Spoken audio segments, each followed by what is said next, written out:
రూపాయి నువ్వేం చేస్తావని అడిగితే హరిశ్చంద్రుని చేత అబద్ధమాడిస్తాను, భార్యాభర్తల మధ్య చిచ్చు పెడతాను, తండ్రి బిడ్డల్ని విడదీస్తాను, అన్నదమ్ముల మధ్య చిచ్చు పెడతాను, ఆఖరికి ప్రాణ స్నేహితుల్ని కూడా విడదీస్తాను అందట. ఇది ఓ సినిమాలోని డైలాగ్. అయినా ప్రస్తుతం బెట్టింగ్ బాధితుల పరిస్థితికి అద్దం పడుతూ ఉంది. కష్టపడి పని చేయకుండా ఈజీ మనీకి అలవాటు పడిన నేటి యువత బెట్టింగ్స్ మాయలో పడి తమ బంగారు భవిష్యత్తును నాశనం చేసుకుంటున్నారు. బెట్టింగ్ యాప్స్కు బలై ఎంతో మంది యువత ప్రాణాలు కోల్పోతున్నారు. ప్రస్తుతం ఈ బెట్టింగ్ వ్యవహారం తెలుగు రాష్ట్రాలను కుదిపేస్తోంది.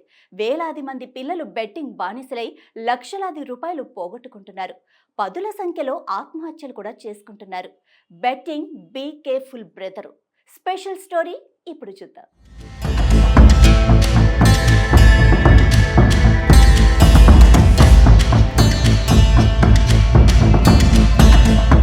తెలిసి తెలియని వయసులోని చేతికి సెల్ ఫోన్, అందులో ఫుల్ నెట్ బ్యాలెన్స్. ఇంకేముంది, పిల్లలు చదువులు పక్కన పెట్టి ఈ మాయాలోకంలోకి ఆకర్షితులవుతున్నారు. ఇప్పుడు ఈ బెట్టింగ్ భూతం చేతిలో ఎవరి పిల్లలున్నారో తమ తల్లిదండ్రులకే తెలియదు. ఇది వినటానికే భయంగా అనిపిస్తోంది.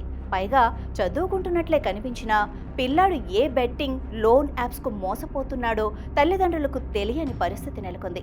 ఇలాంటి పరిస్థితుల్లో పిల్లలపై పెద్దలు ఓ కన్నేయకపోతే వారి భవిష్యత్తును మనమే చేజేతులా నాశనం చేసిన వాళ్ళు అవుతాం. అసలు ఈ బెట్టింగ్ యాప్స్లోకి ఎలా లాగుతారు? యువత ఎలా మోసపోతోంది? ఎలాంటి చర్యలు అవసరం? జియో వినియోగం ప్రారంభం నాటి నుంచి దేశంలో ఆండ్రాయిడ్ ఫోన్ వినియోగం పెరిగిపోయింది. కరోనా తర్వాత ప్రతి ఇంట్లోనూ స్మార్ట్ ఫోన్ కామన్ అయిపోయింది. నిండా 15 ఏళ్లు లేని పిల్లలకు ఇప్పుడు చేతిలో స్మార్ట్ ఫోన్ కనబడుతుంది.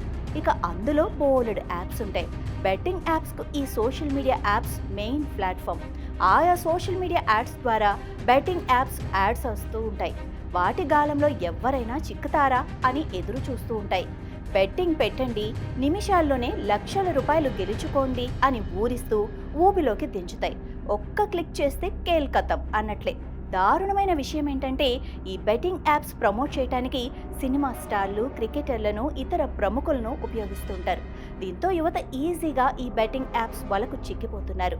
ఇక తమ అభిమాన హీరో, హీరోయిన్లు చెప్పారని ఈజీగా ఇంట్లోనే కూర్చొని లక్షలు సంపాదించవచ్చని ఆశతో యువత బెట్టింగ్ యాప్స్ను డౌన్లోడ్ చేసుకుంటారు. App store, website, third party సైట్ల నుంచి యాప్ ఇన్స్టాల్ చేస్తారు. ఆ తర్వాత అందులో అకౌంట్ క్రియేట్ చేస్తారు. ఇందుకోసం వ్యక్తిగత వివరాలను, పేరు, ఈమెయిల్ ఐడి, ఫోన్ నెంబర్, ఇలా ఆ యాప్ ఏది అడిగితే అది సమర్పిస్తారు. చివరిగా షరతులన్నీ అంగీకరిస్తున్నానన్న ఓ ఆప్షన్ వస్తుంది. ఆ బటన్ పైన క్లిక్ చేస్తారు. ఆ తర్వాత డబ్బు చెల్లింపులు ఎలా చేస్తారో అనగా క్రెడిట్, డెబిట్ కార్డ్, ఈ వ్యాలెట్లు, బ్యాంక్ అకౌంట్స్ తెలియజేయాల్సి ఉంటుంది. వ్యక్తిగత సమాచారం అప్లోడ్ చేశాక ఇక బెట్టింగ్లోకి దిగుతారు. ఆ యాప్ను బ్రౌజ్ చేసి అందులో ఏ రకాల బెట్టింగ్స్ అందుబాటులో ఉన్నాయో చూస్తారు. క్రికెట్, క్యాసినో, ఇతర క్రీడలు, ఇంకా ఎలక్షన్స్ ఫలితాలు, ఇలా ఒక్కటేమిటి అనేక రకాల ప్లాట్ఫామ్స్ ఈ బెట్టింగ్ యాప్స్లో ఉంటాయి. అందులో ఏ విభాగంలో బెట్టింగ్ పెడతారో సెలెక్ట్ చేసుకుంటారు. ఎంత డబ్బు బెట్టింగ్ పెట్టాలో నిర్ణయించుకొని బెట్టింగ్ పెడతారు. బెట్టింగ్ యాప్స్ యువతను అనేక రకాలుగా మోసం చేస్తాయి.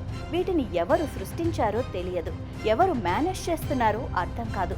అయితే బెట్టింగ్ యాప్స్ యువతను మాయ చేసే పనిలో భాగంగా మొదట వాళ్లకు నమ్మకం కలిగేలా చేస్తాయి. స్టార్టింగ్లో యూజర్లకు గెలుపు రుచి చూపిస్తాయి. అంతేకాక ఎక్కువ బోనస్ ఇస్తామని చెప్పి ఊరిస్తాయి. మాయమాటలు చెప్పి ముందుగా ఎక్కువ డబ్బును డిపాజిట్ చేయించుకుంటాయి. ఆ తర్వాత పలు రకాల కారణాలు చూపి డబ్బును మోసగిస్తాయి. ఇలాంటి సంఘటనలే ఎక్కువగా జరుగుతున్నాయి. ఇక కొన్ని బెట్టింగ్ యాప్స్ వ్యక్తిగత సమాచారాన్ని చోరీ చేస్తాయి. అకౌంట్ క్రియేట్ చేసే సమయంలోనే యూజర్ల పర్సనల్ సమాచారాన్ని తెలుసుకుంటాయి. ఆ తర్వాత ఫోన్ హ్యాక్ చేసి బ్యాంకు ఖాతా వివరాలు సేకరించి క్షణాల్లో అకౌంట్ ఖాళీ చేస్తాయి. ఇక మరో రకం నకిలీ గేమింగ్ యాప్స్. ఇవి పూర్తిగా మోసగించేవి. ఇందులో ఆటలన్నీ ముందుగానే ప్రోగ్రామ్ చేసి ఉంటాయి. అందువల్ల యూజర్లు గెలవటం అనేది ఎప్పుడూ జరగదు. ఇలా రకరకాలుగా యువతను యాప్స్ మోసం చేస్తాయి. ఈ బెట్టింగ్ పై తెలుగు రాష్ట్రాలు ఎప్పుడో కొరడా ఝులిపించాయి. ఇప్పటికే తెలుగు రాష్ట్రాల్లో ఈ యాప్స్ పైన పూర్తి నిషేధం ఉంది.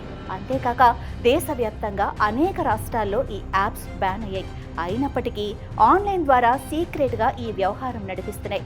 ఇలాంటి యాప్స్ను సినీతారులు కూడా ప్రమోట్ చేయడంతో వీటికి అడ్డు అదుపు లేకుండా పోయింది. ఈ యాప్లకు దూరంగా ఉండాలని, జీవితాలను నాశనం చేసుకోవద్దని తెలంగాణ ఆర్టీసీ ఎండీ సజ్జనార్ పలుమార్లు యువతకు సూచించారు. అంతేకాక బెట్టింగ్ నిర్వహించిన వారు మాత్రమే కాకుండా ప్రమోట్ చేసిన వాళ్లకు కూడా శిక్ష తప్పదని ప్రభుత్వాధికారులు చెబుతున్నారు.